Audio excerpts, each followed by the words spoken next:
Hey, what's up? It's Rachel here, and we're talking about stuff from week 2 of this workshop, and that would be CBT therapy, self-talk, and how to change our belief systems about stress.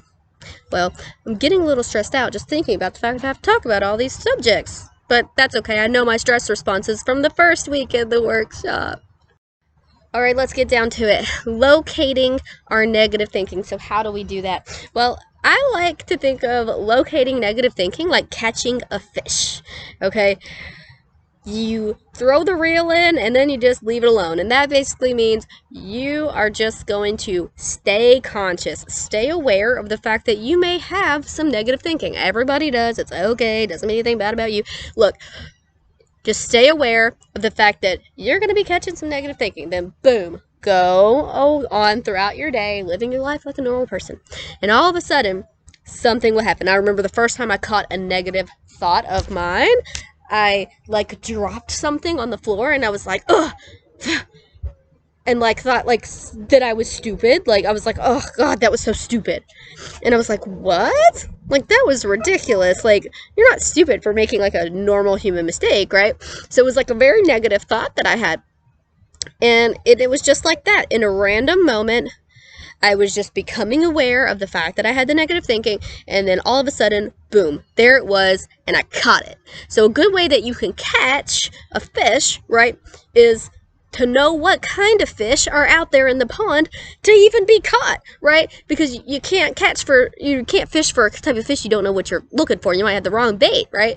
So if I'm trying to catch negative thinking, I might want to look up, some common types of negative thinking. So some negative thinking is about yourself. These are belief systems that you have about you. Other negative thinking might be belief systems that you have about things in your world. And so we're talking about the workplace right now. So some negative belief systems that people might have about the workplace are, oh, the management doesn't care about me, or, oh, I don't get paid enough at this job.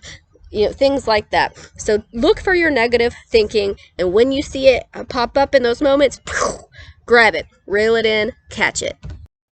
And so I've been talking a lot about belief systems, even though you might not even know what a belief system is. So a belief system is the even deeper thing that is attached to the thought. So the thought might be, these people don't care about me.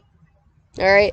But the belief system might be more shame-based, like, I'm not worth caring about. So you have to kind of do some work and dig into some things, and then you can find where the root of that belief system came from. So then you can say, well, why would I ever even believe that I'm not worth being cared about? Well, maybe I got ignored as a child. Maybe, there was times where I tried to reach out for help and everybody was always too busy. Didn't mean they didn't really care, but that's what it made me feel like. That kind of stuff. Now we're getting into some deeper therapy, but you see how it goes. And then so what we're going to do to actually reframe the thought is to reframe the belief system first. We'll start nice and deep in there, right, at that core issue. So we'll try to heal that issue, right? Figure out, was it true? Was it not true? Learning about our own worth. Or simply just going, oh, well, that's not true because, my boss gets me a birthday present every year. He doesn't have to do that. Is it really true that the people here don't care about me? No, because they throw me, a party when I was leaving to go away on that trip. They da-da-da-da-da, right? You look for some evidence to show that the opposite thing is true, and then you use that self-talk skill that we learned in the first week to continue to combat it. And so how do we keep it up and actually change those inner beliefs? It comes with some repetition. So we're creating some new habits here.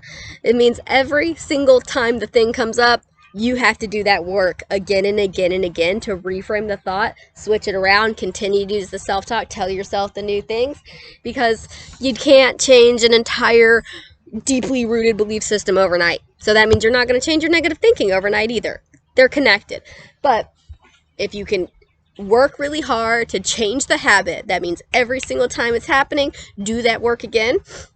Eventually, as time goes on, it will become automatic. We're talking about the autonomic nervous system, which is our brain and neuroscience and how we form synaptic connections in our brains, right? So we want to form really deeply rooted connections in our brain. Now, the last thing that we want to talk about for this week is identifying negative coping skills and replacing them for new positive ones. So what's a negative coping skill? So we talked about positive coping skills for stress in our last week, but we all have some negative coping skills for stress if we never learn some good ones. Some examples of this might be avoidance, like when a stressor comes up, you just are like, oh, I'm not going to think about that right now. Instead of finding the solution for the problem, you just go, oh, I'm not going to think about it. Another really good example would be addictive behaviors, like drinking when you experience stress every single time, right? Skin, like maybe scratching or picking, like tapping, like doing, things like this, impulsive behaviors.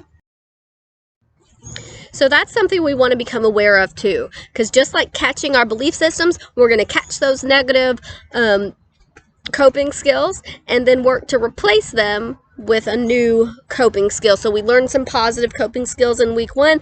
You guys made your own self-management toolbox by looking up some additional coping skills for stress. And so when you find that you want to go to have that extra drink because of stress, or you're finding that, you're just avoiding the stress or doing whatever negative coping skill you have, then you can go, oh, wait, instead of doing that negative coping skill this time, you're going to use your self-talk, right? Okay, self, instead of doing that negative coping skill this time, I'm actually going to try meditation for this time. And as you do that more and more, creating those new habits, then you will become somebody who healthily copes with stress.